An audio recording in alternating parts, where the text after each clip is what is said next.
Welcome to Forward Ever, Leading in Challenging Times, presented by Worth Wealth Management, a weekly conversation with area leaders about how to persevere during uncertain times. Now here's your host, Gary Shorman. Hi again, everyone. Always great to have you listening along on Forward Ever, Leading in Challenging Times. Our guest today is an Ellis County native, Fort Hays State graduate Troy Sander, who is the new president of the Kansas Livestock Association. The Kansas Livestock Association was formed in 1894, and it's a trade association that represents over 5,600 members on legislative and regulatory issues. You know, our program deals with challenging times. As a new leader of the KLA, I bet there's some challenging things to talk about on our program as we wrap up 2024. What's your biggest issues? Troy, you stepped into this position. We'll talk about how you got here, but what are the biggest issues facing the cattle industry from the Kansas Livestock Association standpoint? Well, as we all well know, the past, let's say 4 years have not been short of issues and challenges and black swan events like we've never seen in the livestock and even land ownership and dairy industries. When you go back to packing plant fires and COVID and just some geopolitical unrest. There's been a lot of challenges in the last 4 to 6 years that we've just been out advocating and trying to help livestock owners and landowners in the state of Kansas try to navigate those crazy waters and everything that's coming at them. So it's been challenging, but at the same time, I've always enjoyed a challenge. So. Well, it sounds like you have multiple challenges because, Troy, you and I were talking before. We're both farm kids. We grew up with, say, family farms and how that has all changed, the process for doing that. Your family is still in the farming business, still raises cattle over in the Victoria area, correct?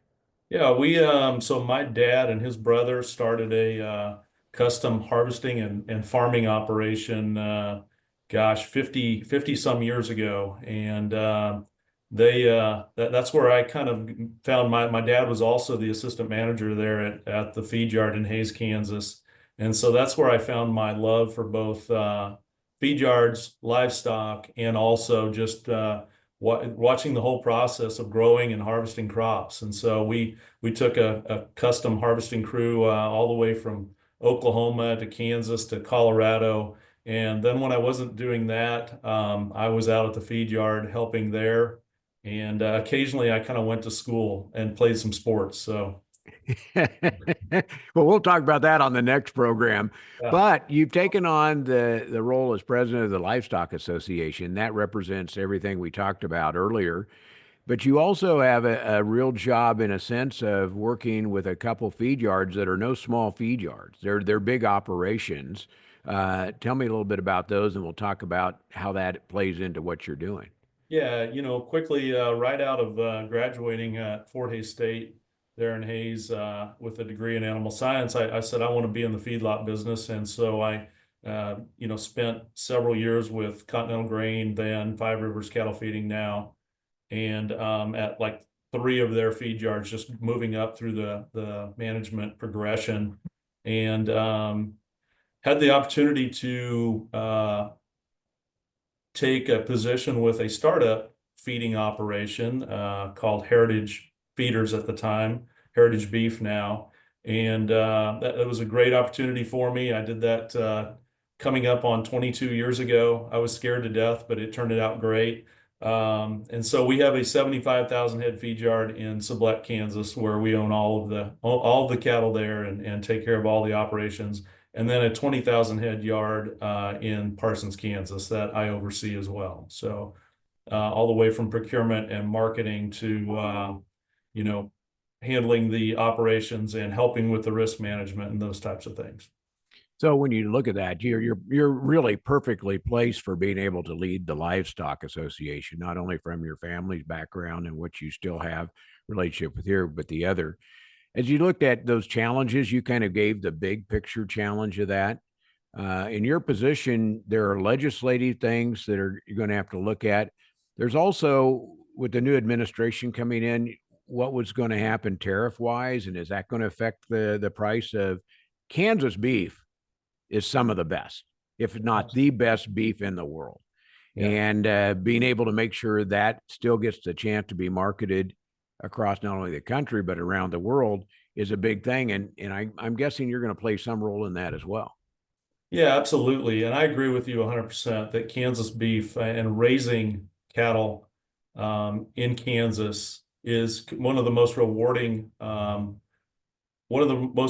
careers you can have. I was in our feed yard in Southwest Kansas yesterday, and it was the most beautiful sunrise you could ever imagine. I even actually posted something on our Heritage Beef Facebook page, and I just took a picture of the cattle and the sun coming up, and I said, "Wow, what a great feeling! You know, what a great day to be alive and to watch the sun come up, doing what we love to do." So. But you know, with anything, obviously there's always challenges that come along, right? And so we just have to be out there advocating for the things that are important for us. And I think one of my messages coming in as the Kansas Livestock Association president is my message to people is if you don't get out there and fight for what you believe in, someone else will do that for you. And they might might not take you in the direction that you think we need to go. So honestly, KLA is a absolute opportunity, perfect opportunity to get involved and to have a voice and to fight for those things that you believe in for your lifestyle and your livelihood. So we have a lot of those things. You know, we are out there trying to protect the rights of the Kansas landowners and livestock producers, and just advocating for policies, supporting the livestock and dairy industries. That's what we do. And you know, before I got involved with, well, I've always been a member of KLA my entire career, and gradually started taking volunteer leadership roles. And simultaneously, I was involved in volunteer leadership with the National Cattlemen's Beef Association.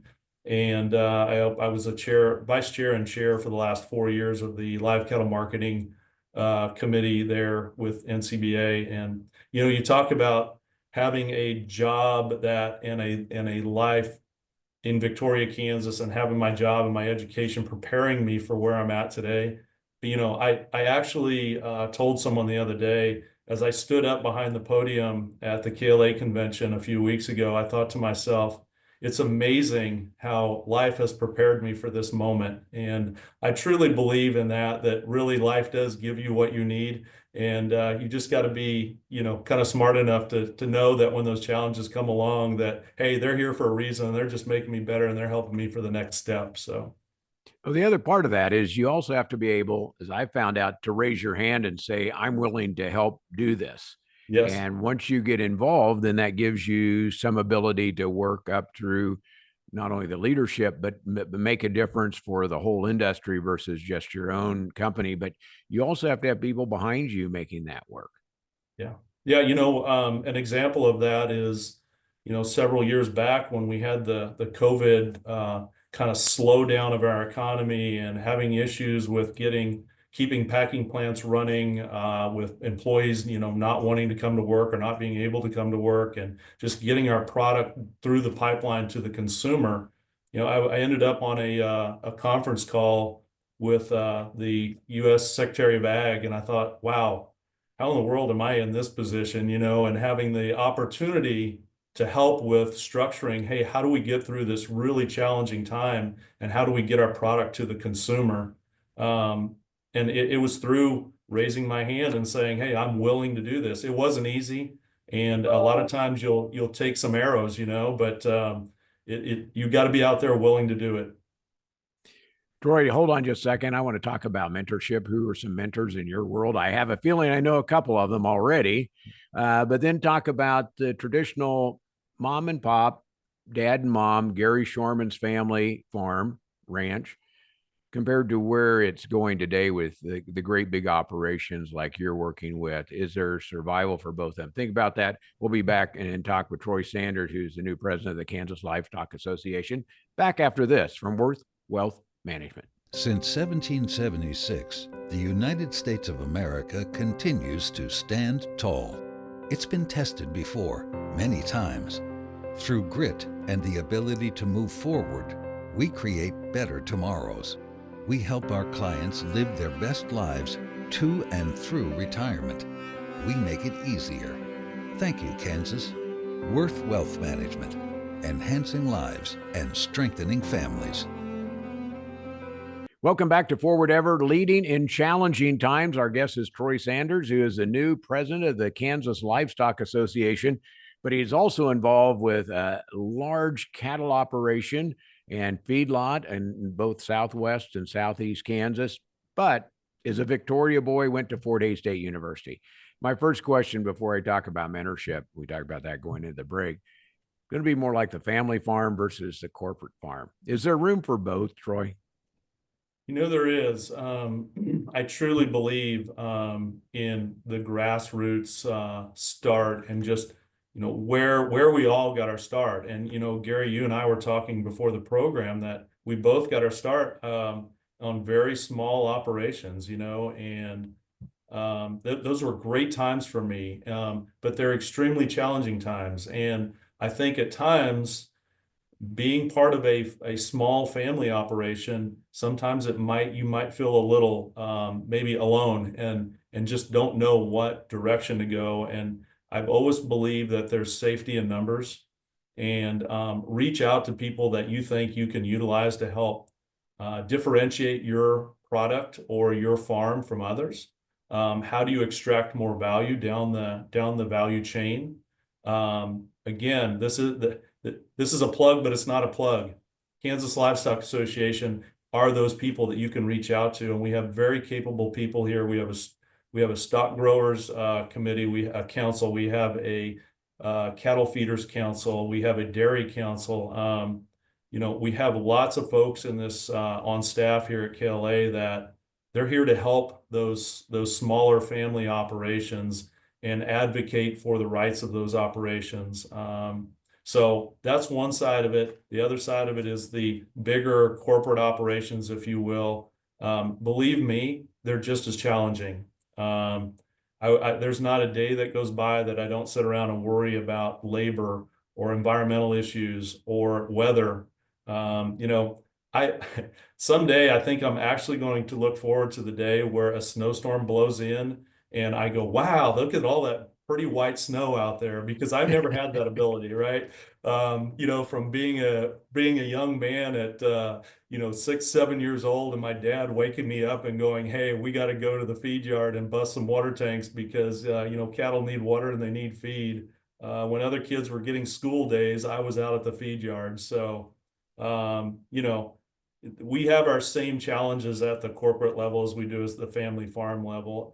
You know, the thing that KLA does a good job about, and I'm going to be in Pratt, Kansas next Tuesday night. We have these roundtables around the state, and we sit down with the people at the grassroots level, and we listen to those people. We listen to those farmers, those livestock producers, those people in the dairy business, and we hear what are the issues and how can we help you with them. So those are always probably my favorite thing to do. And I was actually, my wife went with me to my wife Lisa went to me with in the one in Hays, and she goes, oh my gosh, I love that.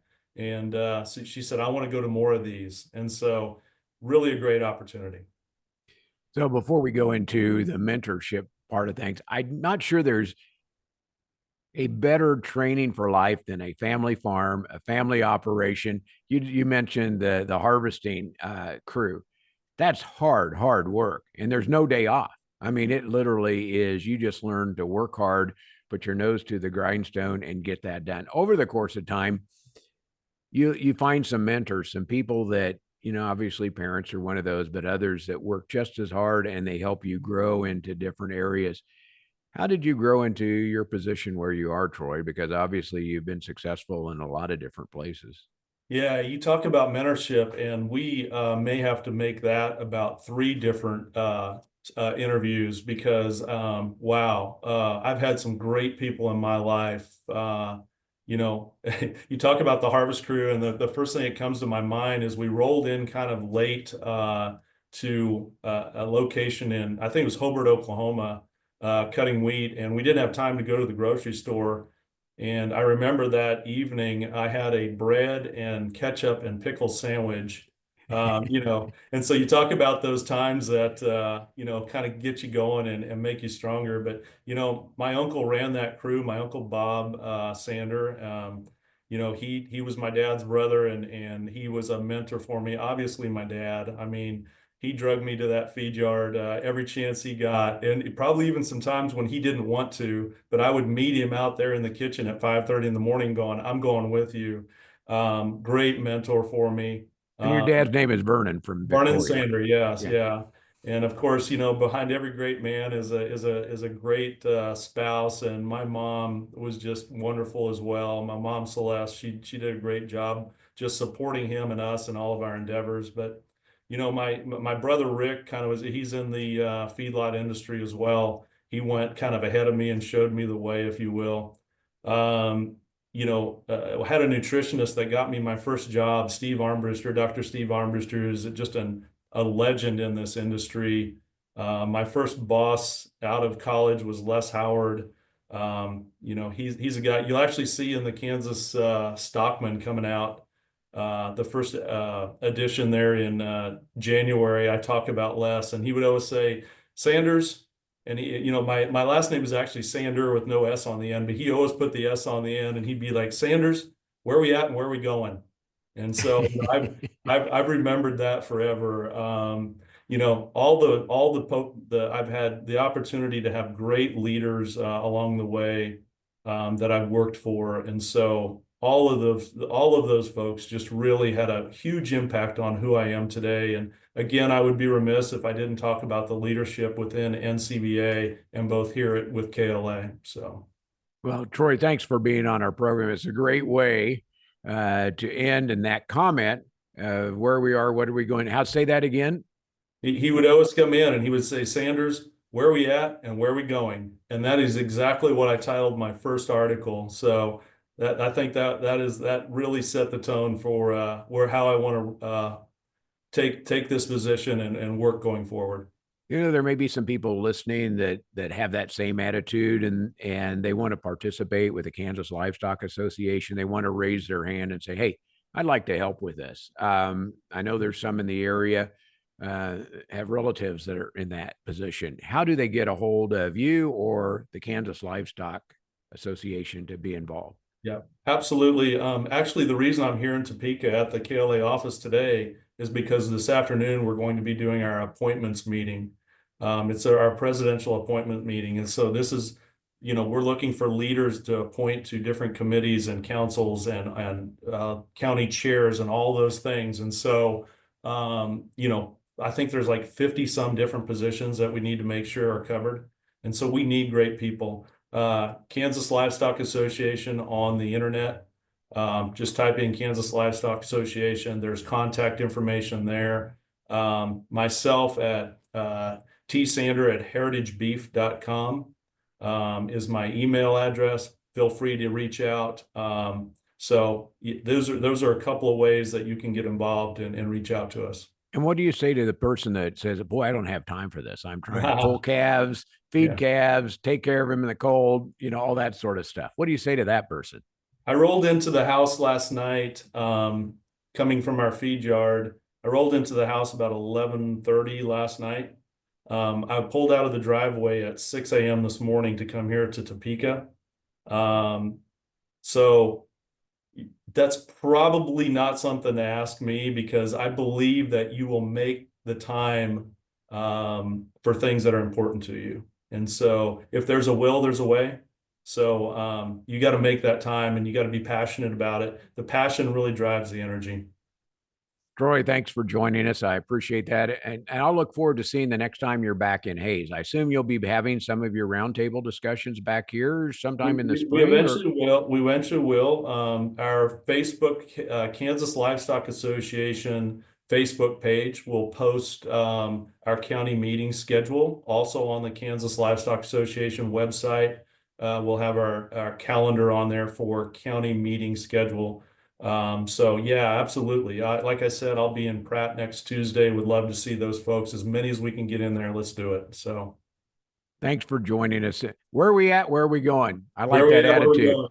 Let's make it Absolutely. happen. Troy Sanders is the new president of the Kansas Livestock Association, our guest today on Forward Ever, leading in challenging times. It's brought to you by Worth Wealth Management, where you can live with confidence. I'm Gary Shorman. Thanks for joining us for Forward Ever, Leading in Challenging Times, presented by Worth Wealth Management. Join us right here next week for another episode with host Gary Shorman. Until then, remember to move forward ever, backward never.